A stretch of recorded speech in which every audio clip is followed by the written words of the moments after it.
por causa do pecado. Então essa palavra não é para aquele rapaz lá, é para você mesmo. É para mim. Porque é muito fácil a gente sentar aqui e falar, e meu irmãozinho tem que estar aqui para ouvir hoje.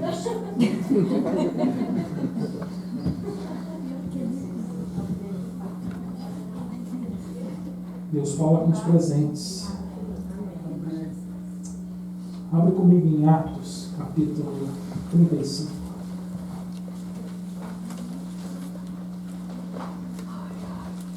Não sei se você se lembra do que a gente viu lá em Filipenses capítulo 2, versículo 3, né? Onde ele falava, nada façais por contenda ou por vanglória, mas com humildade cada um considere-se aos outros superior a si mesmo. Atos 20, 35.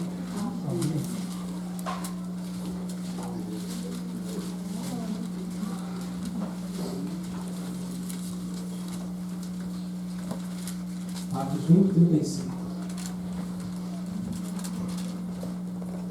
E diz assim, em tudo vos dei o exemplo de que assim trabalhando é necessário socorrer os enfermos, recordando as palavras do Senhor Jesus, porque Ele mesmo disse, coisa mais bem-aventurada é dar do que receber. Nós temos uma responsabilidade social com a nossa comunidade, de ajudar a nossa comunidade, de ajudar os pobres. Nós temos uma responsabilidade com os nossos irmãos. Nós temos uma responsabilidade com a obra do Senhor.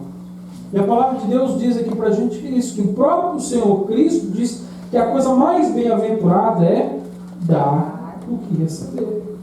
E hoje a gente está assim, a gente senta lá para fazer um aconselhamento, né, de casal, e está assim, meu pastor, ele não me dá o que eu preciso. Ele não faz o que eu quero, ele não me dá isso, não me dá carinho, me dá amor, me dá.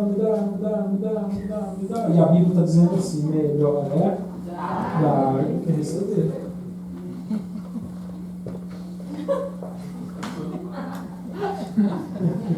Vai escutar?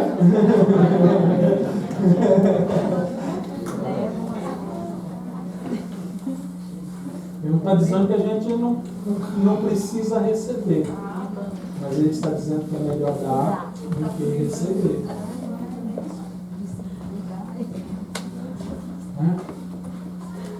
Pode passar aqui. O primeiro ponto que eu quero falar aqui dentro disso aqui é que eles davam sacrificialmente. Né? Aqui existe um fato interessante que a gente observa aqui na igreja de Filipe. Eu não sei se você sabe, mas a igreja de Filipe era uma igreja pobre.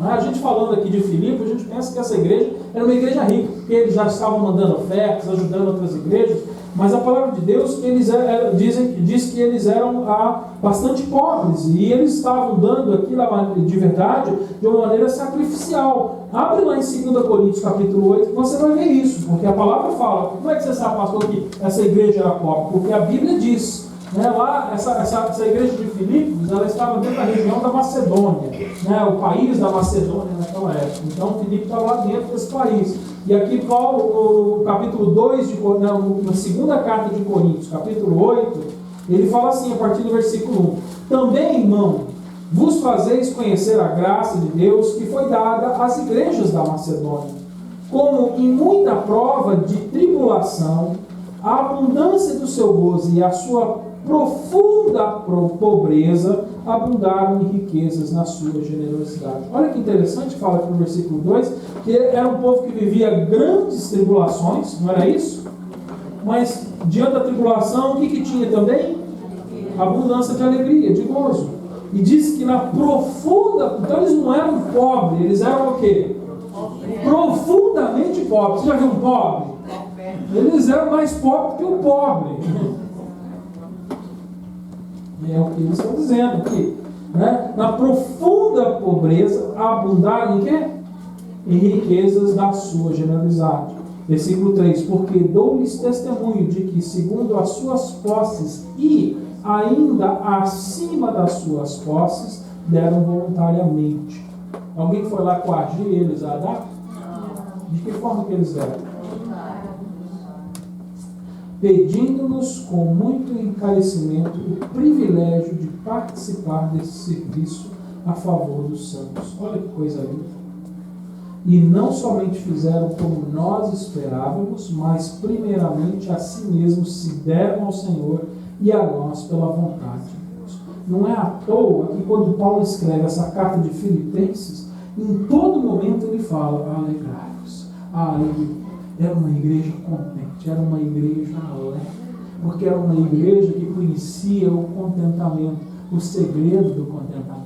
Era uma igreja que vivia no poder de Cristo Jesus. Era uma igreja que estava vivendo aonde? Era uma igreja que estava vivendo em dar sacrificialmente. Para pensar nesse momento. Acabou a bateria? Tem outro microfone? Você quer falar mais alto, mas minha garganta está ruim. Eu vou chegar ao fim. Amém. Não, cadê? Não vou Ricardo, já ensinou que eu não posso fazer isso. Né? Ele vai botar a ordem aqui. Se estraga o microfone e a mesa. Viu? Não siga o meu exemplo.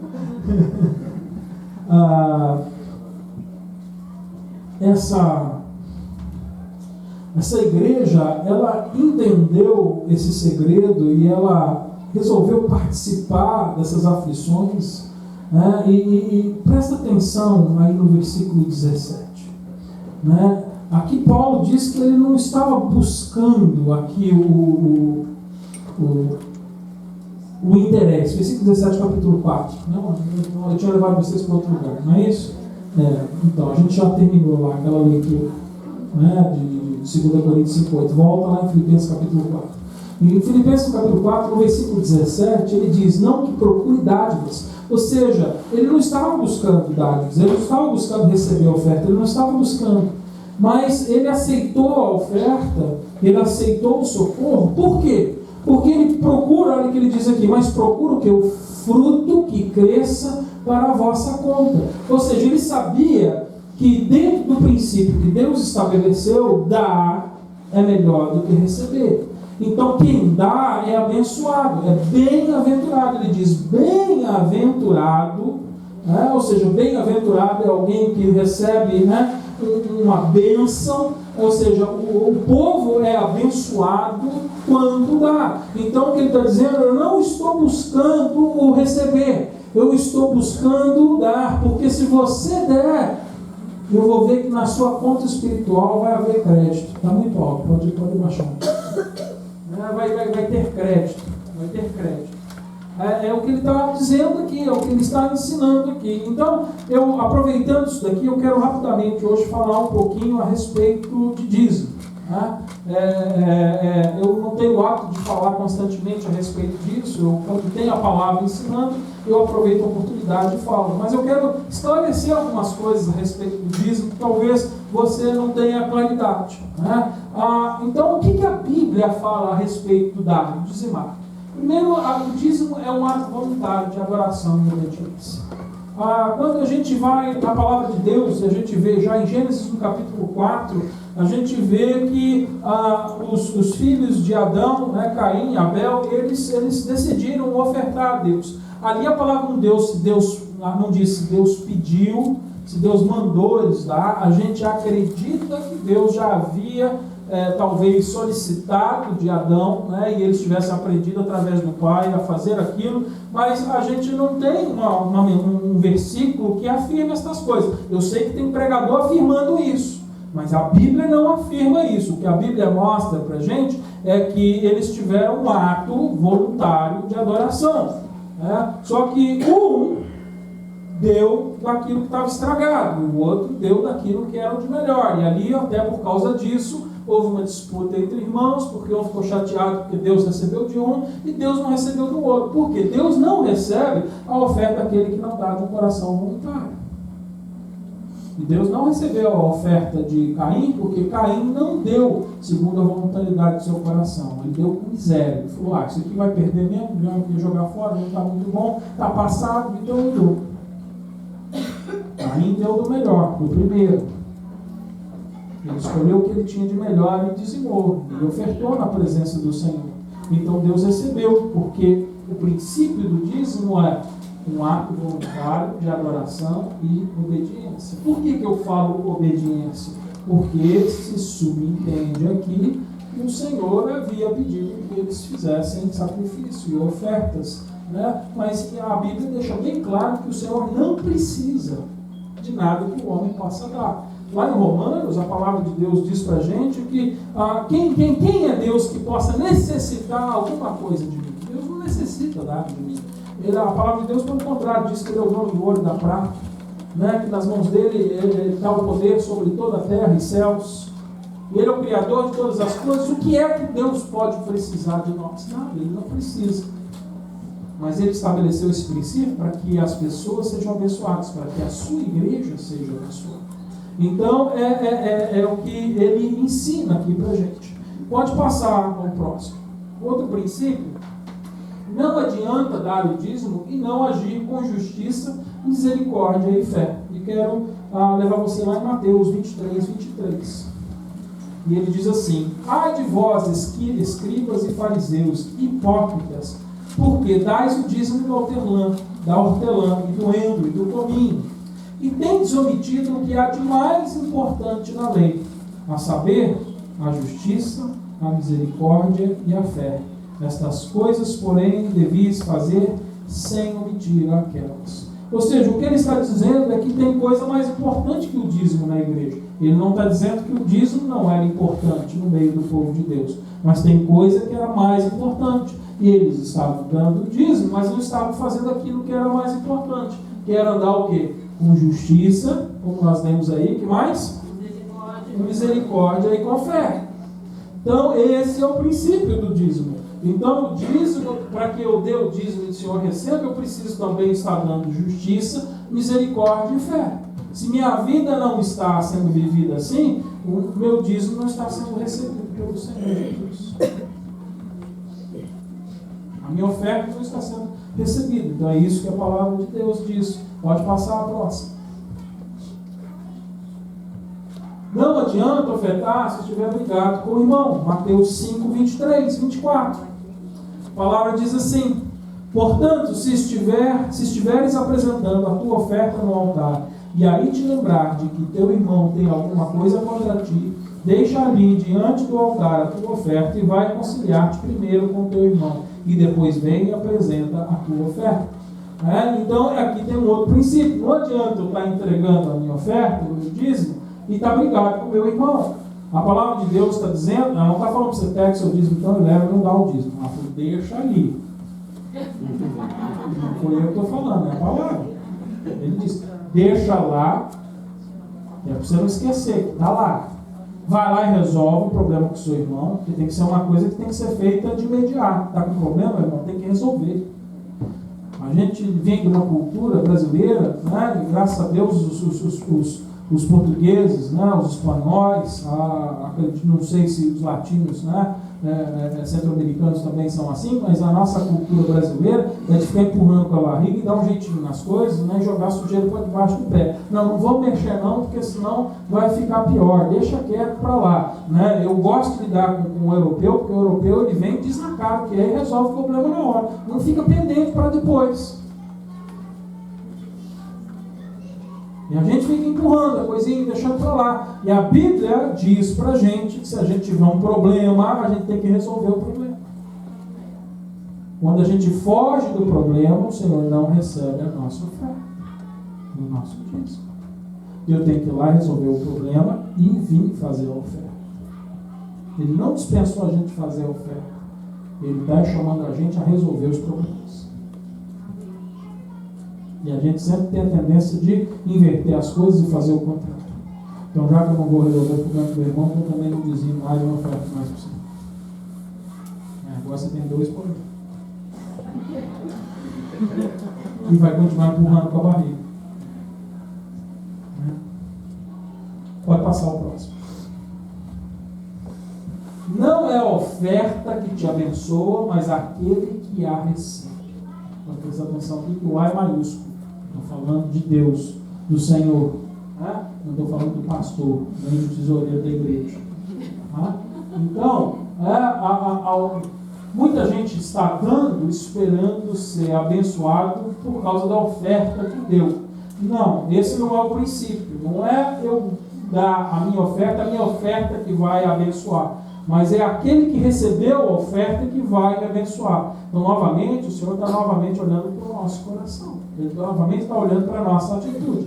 Recebe somente daquele cujo coração foi movido. Está lá em Êxodo, capítulo 25, versículo 2, onde ele diz, né, pede ao meu povo oferta, mas receba somente daqueles cujo coração tenha sido movido voluntariamente, porque a adoração tem que ser voluntária. A adoração parte do coração contrito e quebrantado. A doação parte do contentamento de estar em Cristo Jesus. Estão entendendo isso? Pode passar.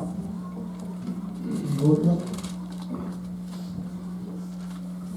Desculpa, eu esqueci de ler um versículo que eu queria ler nessa primeira parte aqui para mostrar um ponto aqui. Né? Está lá em Mateus 23, 19 e 20, ele diz: cegos, pois qual é a maior? A oferta ou o altar que santifica a oferta? Portanto, quem jurar pelo altar, jura por ele e por todo quanto sobre ele está.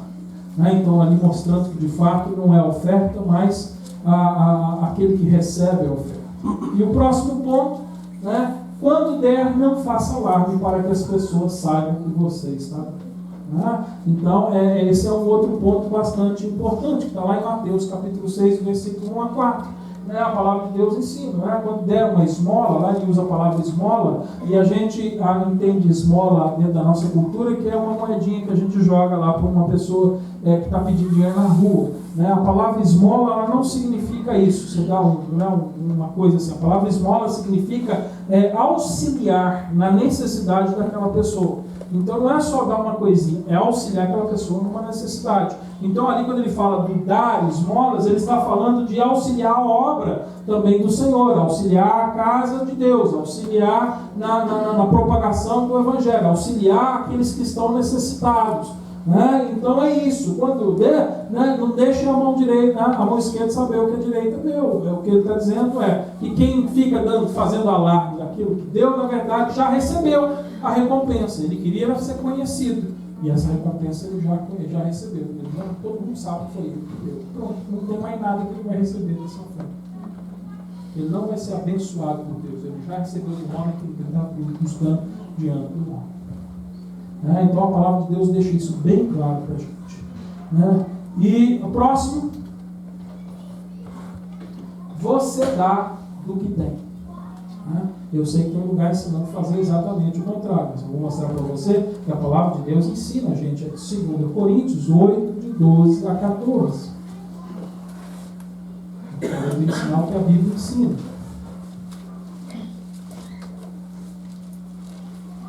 2 Coríntios 8, de 12 a 14. Porque se há prontidão de vontade, é aceitável segundo o que alguém tem, e não segundo o que não tem. Pois digo isto para que haja alívio para os outros, pois digo isto não para que haja alívio para os outros e aperto para vós, mas para que haja igualdade, suprindo neste tempo presente, na vossa abundância, a falta dos outros, para que também na abundância deles venha a suprir a vossa falta, e assim haja igualdade. Então você vê aqui que o princípio é a gente dar o quê? Daquilo que a gente tem. E tem gente dando o que não tem.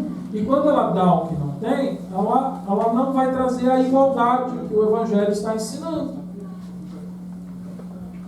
Aí antes a gente tinha uma pessoa em problema, agora a gente tem duas.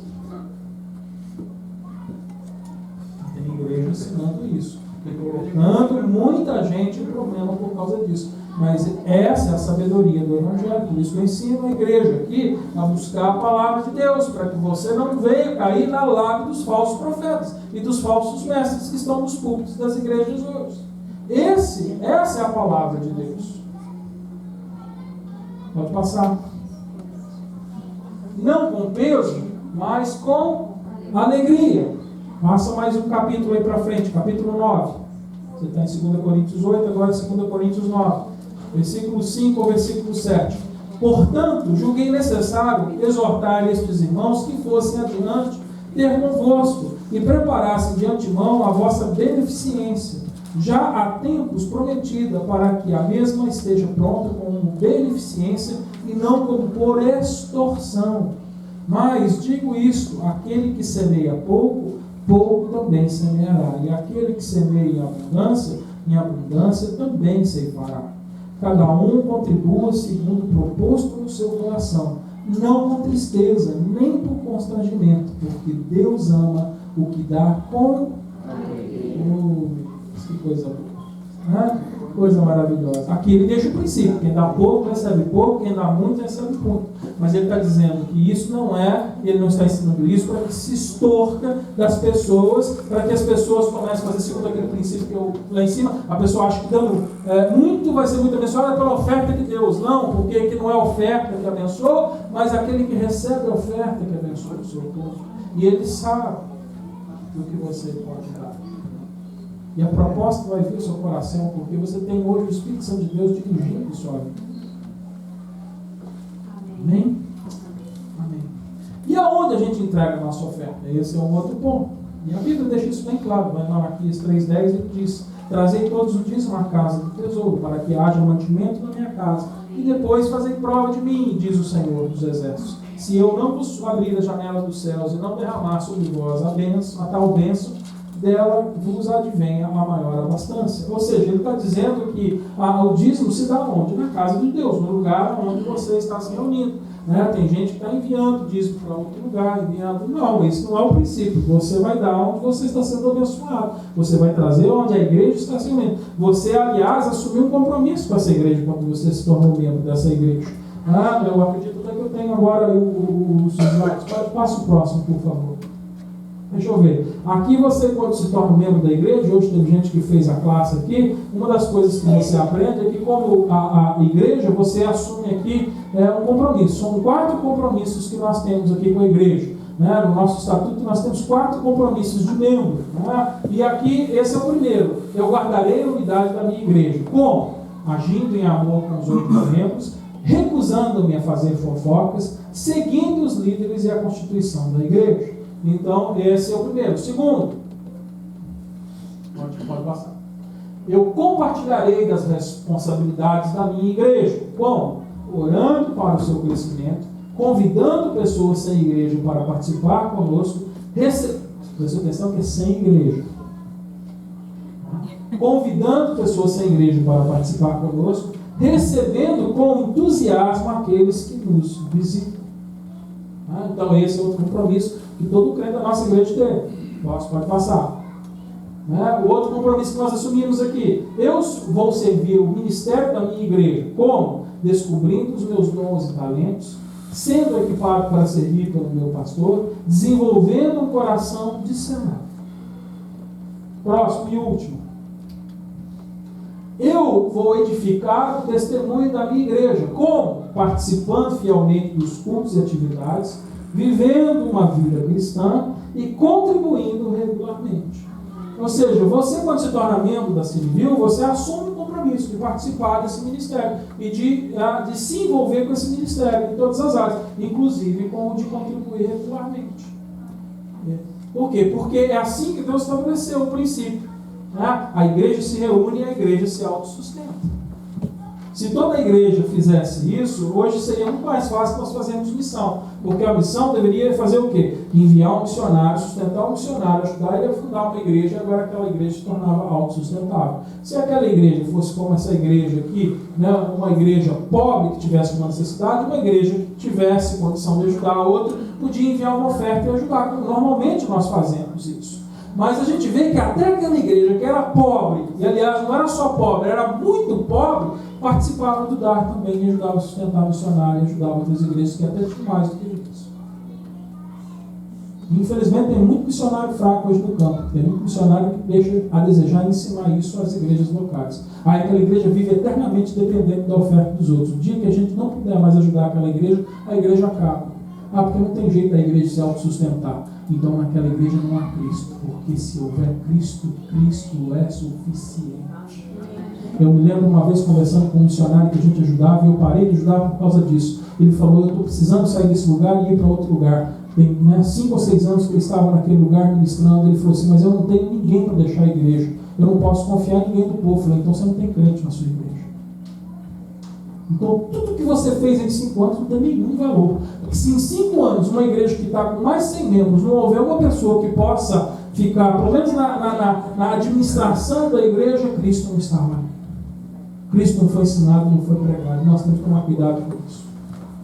E às vezes tem gente que não entende isso e fala, pastor, por que você não está ajudando fulano tal? Por que você não está ajudando fulano tal? É por causa disso. Porque Cristo é o que a gente precisa, Ele é suficiente.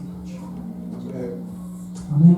E para encerrar, eu quero dar o último ponto na minha mensagem. Pode passar. Eu estou acabando. Viver pelo poder divino. Não. Eu acho que estava antes. Não tem mais. Eu acho que eu falei aí, não coloquei.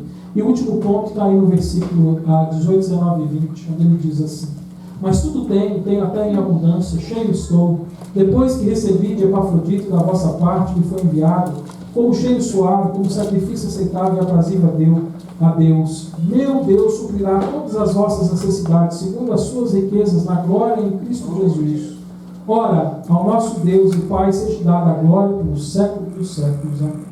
O último ponto da minha mensagem aqui é que o último segredo é ter um coração agradecido.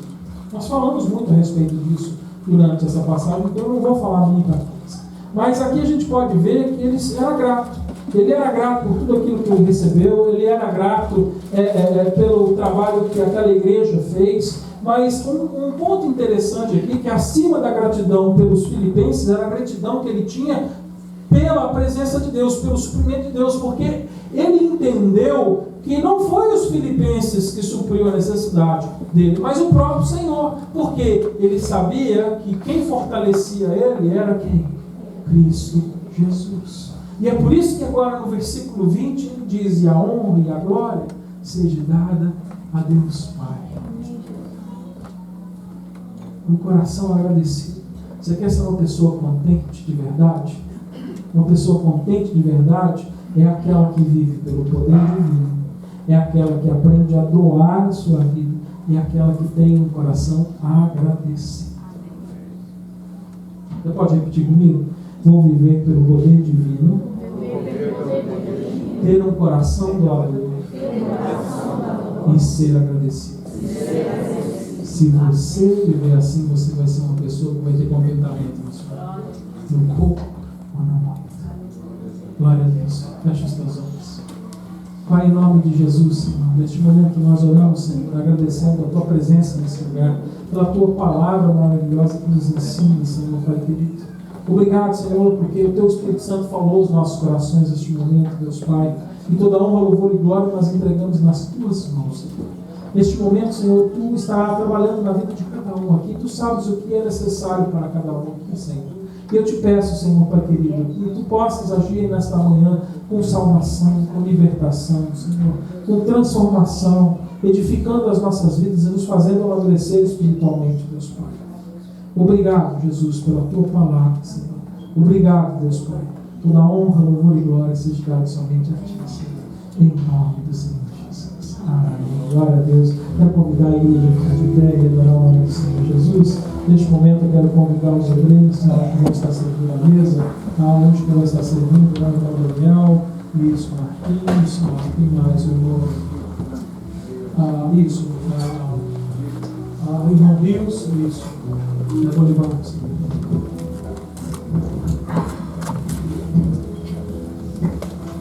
Irmão Rios.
Pai querido, que abençoe agora todos aqueles que aqui estão presentes, aqueles que já são batizados e participam, Senhor, deste momento da ceia conosco, e daqueles que ainda não são, Pai, em nome de Jesus, nós te pedimos hoje, Senhor, que eles possam comer hoje do pão da vida, Jesus Cristo, que está aqui, Deus Pai. Supra, Senhor, as nossas necessidades, Deus Pai, mas além das nossas, nós clamamos, Senhor, supra a necessidade daqueles que estão necessitados, Senhor, Pai querido. Oramos, Senhor, pelas igrejas que estão reunidas no dia de hoje, Deus Pai, pelos nossos irmãos missionários, pela tua igreja perseguida, Senhor, Pai querido, que sofre, Senhor, Pai querido. Pai, em nome de Jesus Cristo, nós oramos, Senhor, por aqueles que estão perdidos, aqueles que estão famintos e aflitos, Deus Pai, porque um dia o Senhor nos socorresse, Senhor, Pai querido, e nós pedimos, Senhor, dá-nos oportunidade, Senhor, de levarmos o teu nome para socorrer estas almas também, Deus Pai. E toda honra, louvor e glória nós te damos em nome de Jesus Cristo. Amém. Amém.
Todos receberam? Tem alguém que não recebeu?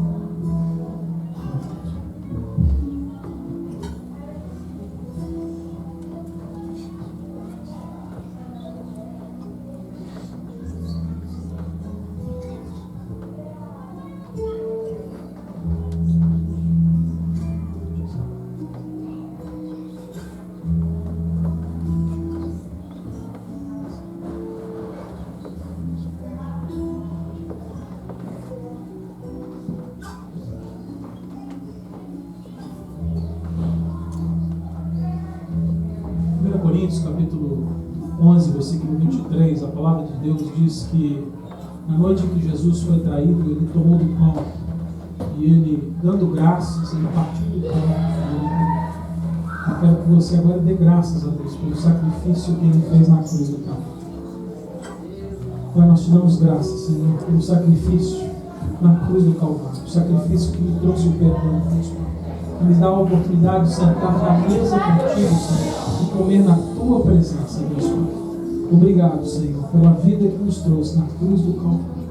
Todos vamos comer do pão.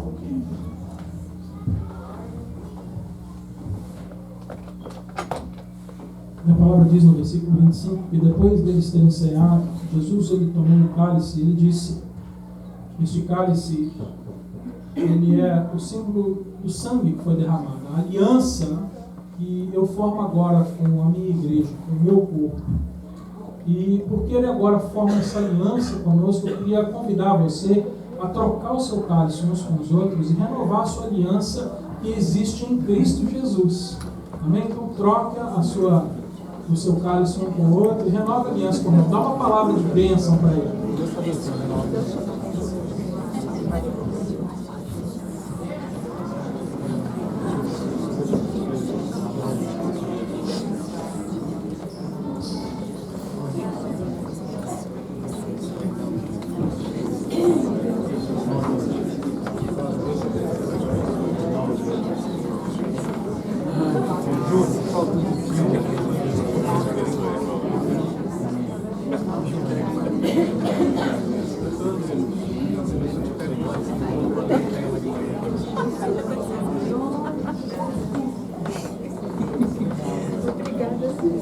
Amém. Então vamos todos voltar ao nosso lugar. Amém. Eu convido você agora a tomar desse cálice. Amém. A palavra disse que eles adoraram. Vamos adorar o Senhor Jesus em nome do Senhor Jesus. Adoramos, Senhor. Santo é o teu nome, maravilhoso, fiel, perfeito, Senhor, magnífico. Santo é teu nome.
e a graça do Filho e as consolações do Espírito Santo seja sobre a vida de cada um de nós, até a volta do teu Filho amado, Jesus Cristo. Abençoa o teu povo com uma semana abençoada, Senhor, em nome de Jesus Cristo. E eu te convido a estar com a gente no culto de quarta-feira, às 8 horas da noite. Amém?